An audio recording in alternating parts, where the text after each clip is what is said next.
Hey, it's Matt. We're back at the car wash. It's been a while, been busy. It's also been just too hot to do anything lately. But today, it's like 70 degrees, not a cloud in the sky. Just absolutely beautiful. So I thought I'd get you up to speed on some of the stuff we've done. Self-serve upgrade project is done. All of the bays have new signage. All of the bays have been painted. It looks amazing. The change is just simply incredible. We put up new signs that are all branded with the new Star Wash company name. New graphics for the meter boxes. New graphics for the card box. New signage that tells how much it costs. New signage for coinless. New mat stickers. Signage for the air dryers. Signage for the foam brush. Brush buckets. Again, everything's been painted. That was huge. It was this really dark color you can see on the outside of the building. So now that we're done with the self-serve side of the building, I'm turning my attention towards the automatic side of the building, which definitely needs some love. This is what the automatic bays look like.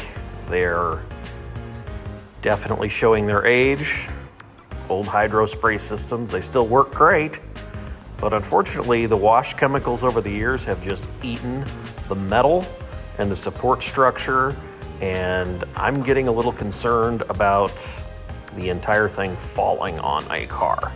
So on my list of things to do will be replace the roof, remove the track, and basically replace all of the damaged beams that go across to hold the roof structure.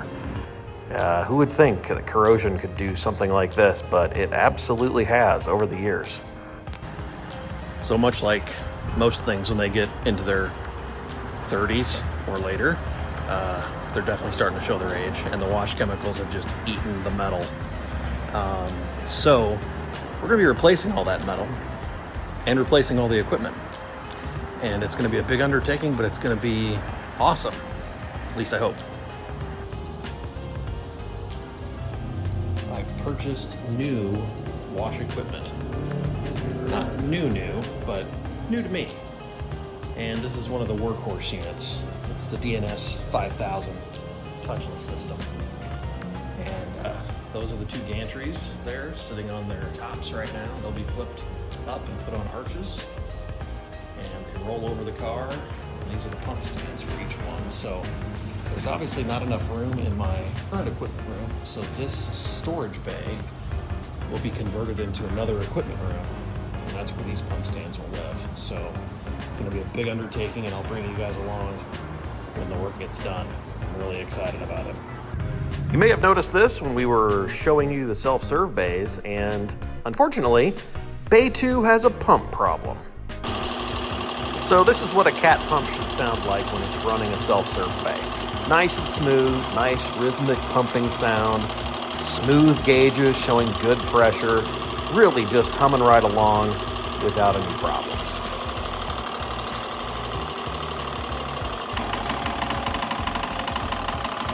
Well, this is Bay 2, and it sounds like a misfiring motor, and you can see the gauge jumping and hear the tapping.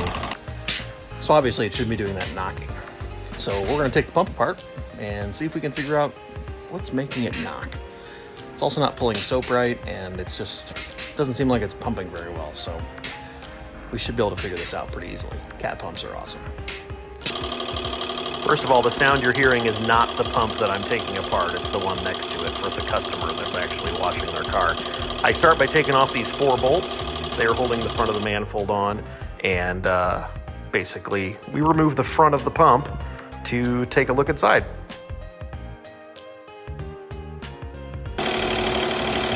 Once we take the front of the pump off, these are the cylinders. All of these look in good shape. There's no pitting or damage to the seals or anything like that. So next I'm going to look at the actual rubber gaskets and all the pieces in the 3 plungers. And I don't see any issues there. All the rubber's intact. Sometimes you'll see this rubber will be completely eaten away. So I'm going to take all these off, and then we'll go into the interior components inside the pump, and I bet that's where we find the problem.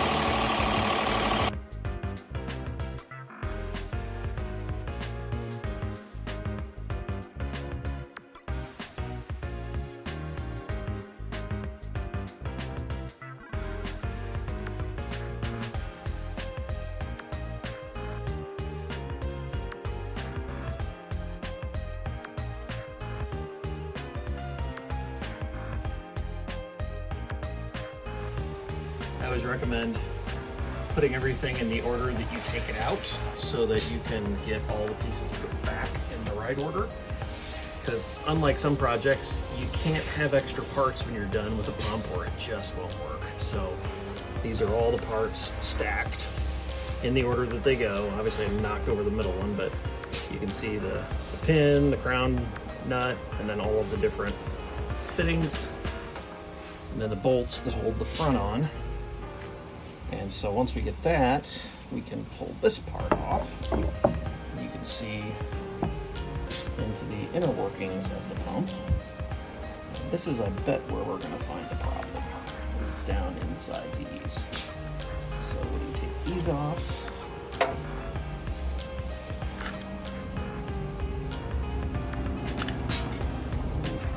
okay, so at this stage, I've got the manifold off completely. This is what actually goes inside the pump. These seals are what keep the pumped fluids from getting into the crankcase oil. And then these are obviously your pistons that move in and out. This is the back end of that manifold that comes up and slides on there. And at this point, you can actually turn the pump on and you're not risking damage because there's nothing being pumped. See how smooth that is? And there's no clicking or ticking or knocking. That tells me the problem is not inside the pump itself, which is good. It's somewhere in the manifold, in this piece, and all of these pieces up here. So we're going to go back through and look at those up close and make sure and put it all back together and see what happens.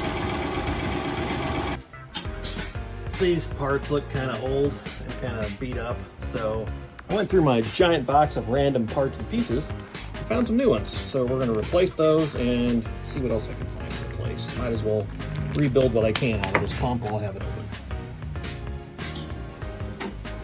Okay, so I have the manifold body put back on, and those pieces, I have the new ones in there. And turn the pump on just to make sure everything's running smooth. Beautiful. Okay, so now I'm going to reassemble all those, which of course I knocked over. Thankfully, Cat Pumps has schematics, and it's really easy to put back together in the right order, along with the cylinders and then the front of the manifold. And I'm probably calling all this stuff the wrong parts, but you get it. So here's the exploded view of the pump. You can see all the different parts here that kind of go into play in a single cylinder. And you want to make sure you put them in the right order and that you don't leave any out. Otherwise, the pump will knock, or it will leak, or it will have issues. So we're going to do this right now. So my recommendation would be look at the exploded view and set up your parts and pieces in the order you need to put them back onto the pump. If you order a new kit, they come with all the pieces and you can just take them out in order. I'm not replacing the seals on the pistons because they're in good shape, but everything else that had a spare part, I'm replacing. This is what it will look like. You can see the rubber gasket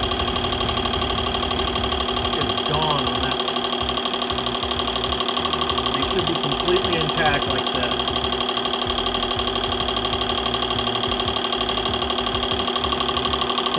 part and piece has been replaced from the kit, and we're going to put it back together now.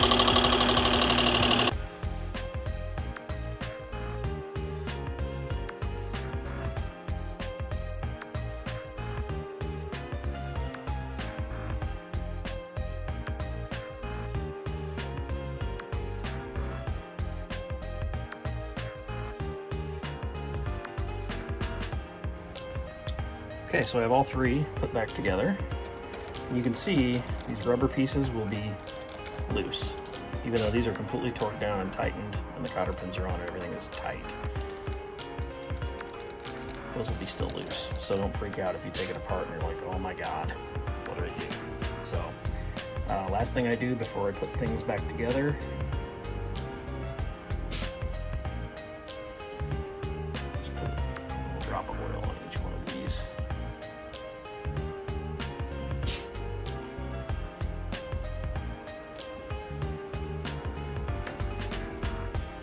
And then we'll put the manifold back together.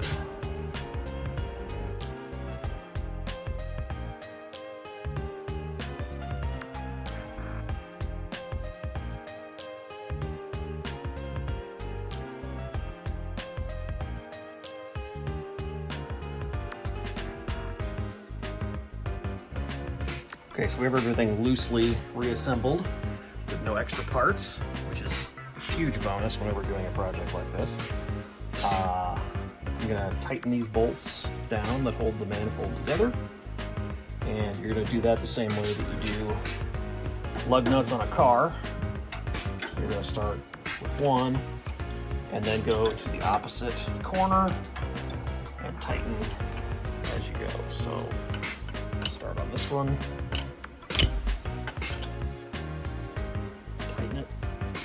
Go to the lower corner. This is really awkward to do one-handed.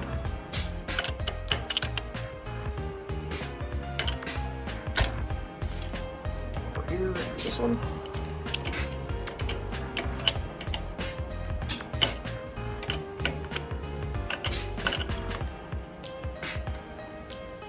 And do the other.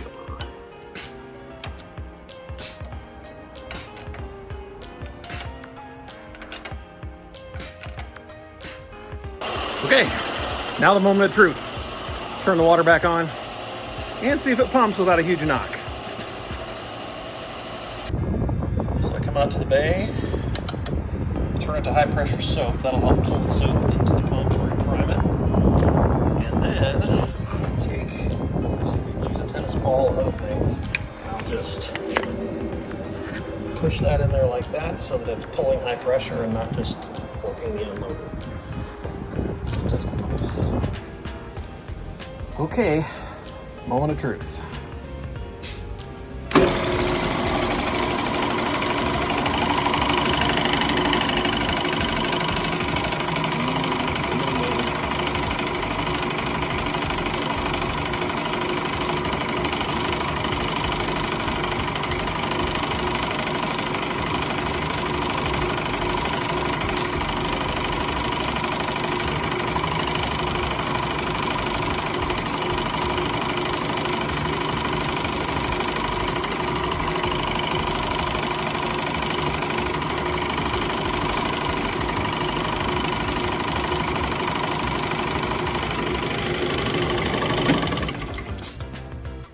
Well, that didn't work.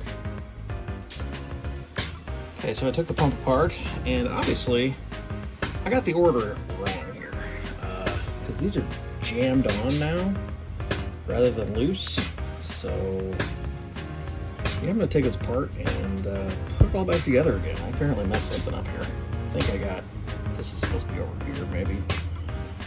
But yeah, that's why it's not pumping. So, good times. So if I look at the correct exploded view, it turns out I had things in the wrong order completely. So we're going to try this again in the right order and see if it actually pumps water. Okay, so I was all screwed up. This is what it's supposed to look like.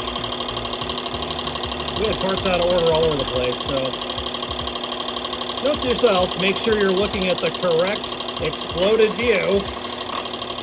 So we're back together. I'm going to put the cotter pins in, try it out now.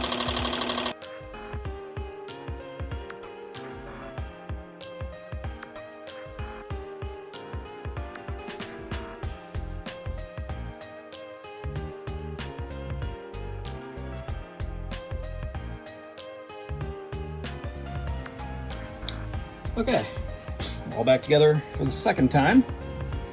Everything's tightened and torqued down the way it should be. Let's try this again, moment of truth. Look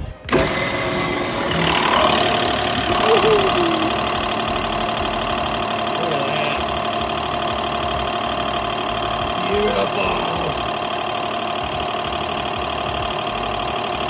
Nice and smooth. We're pumping, baby.